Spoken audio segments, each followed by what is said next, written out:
Welcome to our presentation. We will be talking about bilingual education for a dual language immersion program in Brandywine Elementary School. For this project, it was Sara Dowd, Angie Mitchell, Eliza Dempsey, and Elizabeth Mutunga. So to be able to start to talk about bilingual education in the very micro context of Brandywine, we first have to talk about the bigger context of bilingual education in general. And so bilingual education has existed in some form or another for over 5,000 years, whether it was just as people were migrating to new places or different places or different empires took over others, there had to have been some way of being able to spread the language and sharing a language. And overall, that naturally meant that languages intermixed, and therefore bilingualism and multilingualism was the norm in these places. As Lewis mentions in his article, that actually monolingualism is something that's not common and is showing a limitation induced by some form of social change, cultural and ethnocentric development. And also, when we're talking about more of like concrete things that we have documented history of, is bilingual schools in Europe, which have existed for centuries. So there's been bilingual education in Luxembourg since 1843 and trilingual education since 1913. There's also schools in Malta that introduced bilingual education in the 19th century, as well as Bulgaria in the 1950s, Estonia in the 1960s. And then there was also French and German bilingual schools in Germany in 1969 and so on. Moreover, a multilingual European network has started since 1953, and this is all documented in Coyle's work. So our next thing is that although we can talk about bilingualism, multilingualism education abroad, we have to start thinking about the context within the United States and how that has occurred throughout history.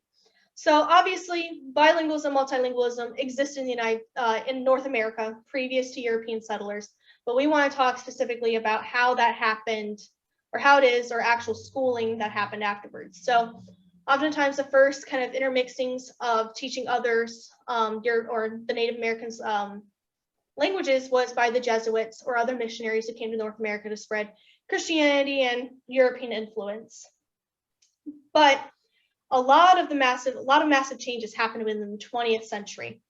So there was, with massive waves of new immigrants and just overall just more and more people coming to the United States that didn't speak English, the Nationality Act of 1906 was passed, which required immigrants to speak English to become naturalized citizens. And in 1919, the American government recommended that all schools conduct class in English. And by 1923, 34 states had already made legislation to make English only in schools. There was a couple of court cases that came around during this time as well that kind of either push on the side of this is going into the negative, being like, we don't want bilingual education, it's not the way, it's not American, and also showing examples where they're like, no, the right to teach in another language is, important and it shouldn't be legalized. One of these was the Myers versus Nebraska, which the ruling outlawed as an unconstitutional infringement of individual liberties, arbitrary restrictions on teaching of language other than English outside of school hours. A similar case, which was Farrington versus Toshugi, happened in Hawaii when Hawaiian education authorities tried to put restrictions on after-school community-based Japanese and Chinese heritage language learning programs, and they claimed the Hawaiian government's these restrictions were unconstitutional. And then we have some of these other really big influences, such as the Civil Rights Act of 1964, the Bilingual Education Act of 1969 or 1968, as well as the Bilingual Education Act 1974 reauthorization, which specifically stressed transitional bilingual education, and it didn't allow for dual language programs, which was actually luckily lifted by the reauthorization of the ESEA. There was also the big boo-boo on all of this was the Proposition of 227, which illegalized bilingual education in California. Obviously, this was problematic with the large ESOL population in California, but luckily it was repealed so that bilingual education was allowed for by the Proposition 58. And then secondly, I think it's important to mention that the seal by literacy was introduced by in California, which allowed for students who have studied and attained proficiency in 2 or more languages to have this like seal by literacy by the time they graduate. So overall, these are just a few of the laws and cases that have affected bilingual education in the United States. Just on the federal level and on state levels, there was these kind of difficulties. And now Sara will be discussing about how Georgia in particular has been responding to bilingual schooling and dual language immersion programs in Georgia.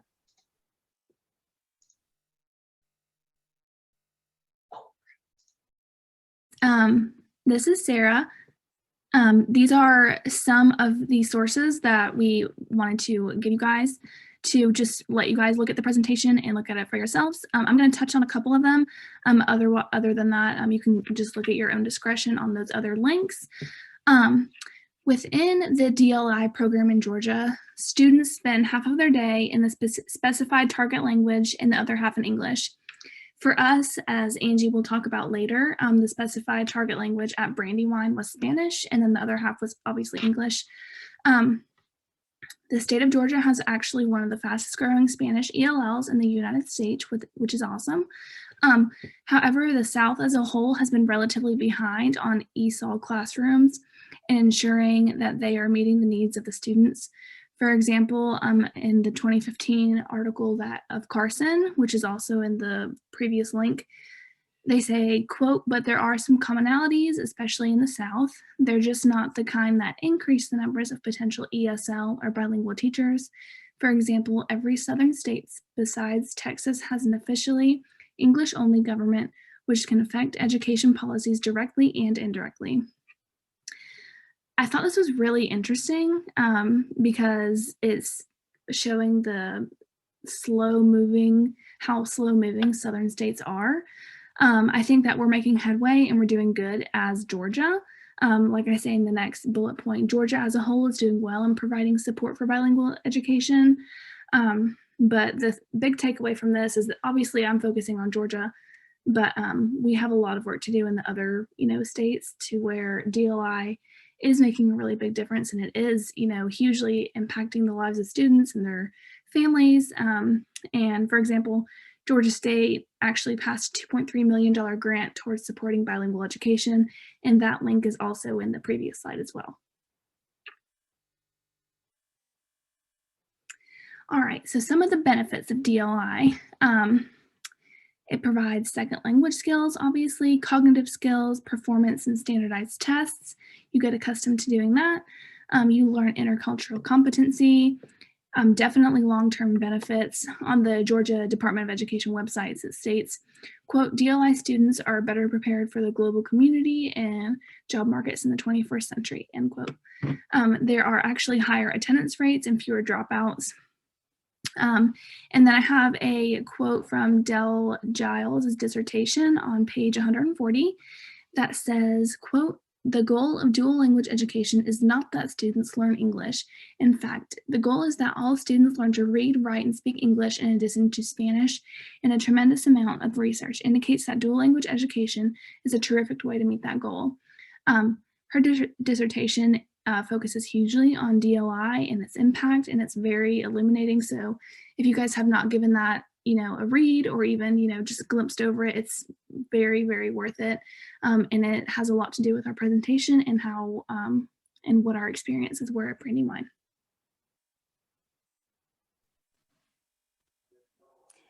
So I was very excited to bring our team to Forsyth County to experience the dual language immersion program in my district. Brandywine is actually a feeder school to Denmark High School where I teach, and I teach ESOL. So I was just, I was pleased to see the work that Forsyth is doing firsthand with our observations. So the dual language immersion, it's not a traditional world language class. DLI is an instructional model where starting in kindergarten, students are taught 50% of the day in their target language and 50% in English. The goal is for students to graduate high school bilingual and biliterate in English and a second language. And here in Forsyth County, the second language is in fact Spanish. So a team of 2 teachers collaborate on teaching all content areas. Math, science, and target language literacy are taught by an immersion teacher, while in English language arts, social studies, and English literacy are taught by an English speaking teacher. So students learn the same content that they would in a traditional classroom, but they are learning the other language at the same time. The participating schools in Forsyth County for 2021-22 school year are Brandywine Elementary. They have kindergarten through 3rd grade. Cumming Elementary also has kindergarten through 3rd grade. Kelly Mill Elementary, also K through 3. And Mashburn Elementary has recently been added, and they have only kindergarten and 1st grade at this time. The DLI program, you can leave that right there, that's perfect. The DLI program, which was implemented at Kelly Mill, Brandywine, and Cumming in 2018, they take native and English speaking students and divide their day between Spanish and English instruction with the hope of eventually graduating a class of, like I said, fully fluent bilingual and bicultural speakers. Half of the students are native Spanish speakers, and the other half have English as their L1. A lottery is used to determine the student enrollment with a maximum of 25 students. DLI teachers are also ESOL certified, and the dual immersion classes count as the ESOL segment for the eligible students. Forsyth County extensively trains their principals and staff, and principals are also assist in the process of hiring dual language immersion educators. The curriculum is chosen at the district level, and it is the same Georgia Standards of Excellence, rather, that are used for each grade level. The standards and content are the same, just the language delivery is what varies. So in other words, students are, for example, at Brandywine, where we observed, students are doing kindergarten and doing the same kindergarten standards. They're just splitting their day. Half is completely an immersion in Spanish, and the other half is in English. So we observed at Brandywine. And so first, Sara and I first went into the Spanish kindergarten while Eliza and Elizabeth went and first observed English. So I began my observation in Mrs. Leith's Spanish classroom, and she had a regular kindergarten curriculum with circle time and singing and calendar and math bingo. Everything was just conducted in Spanish. There was a Spanish, as you can see in the pictures, everything on the wall was in Spanish, the word wall, the phonics, even the reading center, all the books were in Spanish. And English was not used in this classroom. The students were speaking, reading, and writing all in Spanish. In contrast, Miss Smith's class, all the lessons and the speaking were in English. So everything on the walls were in English. And so midday, students transitioned from Miss Smith's class to Miss Leith's class and vice versa. And the teachers collaborated with each other extensively to plan lessons and activities for their classes. We met with these 2 teachers after our observation, and it was very beneficial to hear them discussing their collaboration and to what extent they really work hand in hand to teach these students.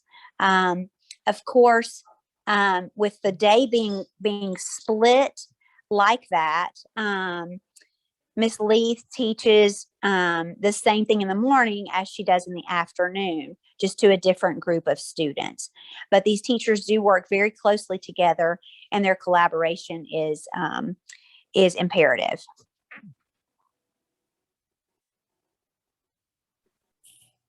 All right. This is Elizabeth, and I'll be talking about the methods, materials, and also the challenges that are used in a dual language immersion in Brandywine Elementary School. So when you look at the methods used the method used is the two-way program, whereby the students are being divided into half, that is 50-50. We have the equal number of students in both English class and the native class. And that's what exactly we experience in the Brandywine, whereby students are divided into half. Then when we look at the materials, we see that teachers use very visual manipulative materials. As Angie discussed from the pictures, the classes were full of pictures, charts, and all these materials that will help students to interact in class freely. And also we experience the use of objects and also songs in class to make the class interactive and fun. The next thing is the challenges that are faced in the program. It's not easy for students during the first few weeks, because being the first time to experience this new language for them, it's hard. And we had a very good experience where there was this Spanish speaking student who was crying in class because the teacher didn't give her a Halloween ring, and she cried because she couldn't express herself in English, and the teacher had to call the other Spanish speaker to talk to her and explain to her why the teacher didn't give her the ring. And the teacher just did that by mistake, not that the teacher did that intentionally. So the student felt out of place. She felt that she was being left out of the class, and the teacher didn't want to do this because she was just a Spanish speaker. So that's the major challenge. So apart from the students facing these challenges, we have also the parents' involvement, whereby we have parents who have these high expectations of their students. And if their students don't perform as they expected, the parents feel like the school is not doing its best. But dual language immersion, it needs time, and it also needs commitment, and it also needs support from parents, despite the fact that the teachers are really helping helping the students in mastering the language. So we have this kind of parents who are very unrealistic with these high expectations, and when things don't go right, they blame the school. And also we have this when the school has its policy, and the immersion teacher and English partner teacher constantly monitor the discussion progress of each child in both languages. And when the progress in academic content and progress in both language is shared regularly with parents, so the parents need to know what is going on in school. The individual student support team consistently, that is the parent and the teacher and the school administrator, decide the best placement of each child and will make a decision based on the individual need of the child. So this is basically to ensure that the student perform well.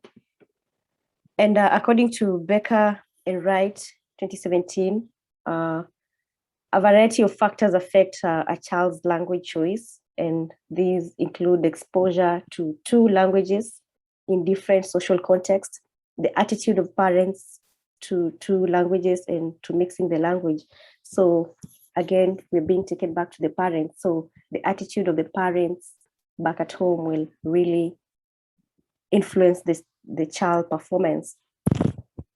Another thing is the dual language program in Forsyth is a K-12 commitment, which is intended to produce bilingual students fluent in both English and Spanish. The Forsyth hope to continue the growth of the program by adding additional elementary schools, and of course the middle, high school, and offering the current students. So the major intention is to ensure great performance of the students. So I'll just wrap it up, going through the whatever Sara, Angie, and Eliza have gone through, we have the major pillars of the dual language program. And the first one is the promotion of the cultural competence, which is done through interaction in school, whereby when students from Spanish speaking and English speaking culture come together, this is a good platform for them to interact, and this entails sharing of culture. And another thing is bilingualism and biliteracy, whereby students achieve the oral proficiency in 2 languages, and also they achieve both reading and writing experiences. And another thing is for academic achievement. So as much as they're achieving more than 1 language, they also perform better in school. And it is believed that the bilingual students perform better than the monolingual speaking student. And this is because the child are involved in various sounds, words, and intonation requiring the use of executive functions, including the management of the 2 languages. So this kind of student is very, very active compared to the other kind of student. And also when you look at the Becker and Wright 2017, the approach includes looking at the rules of dual language usage among bilinguals, their shared knowledge in conversation, and also culturally and socially setting. So all these bring the students together into a very formal setting to ensure a very high performance. And thank you. That was our experience in Brandywine Elementary School.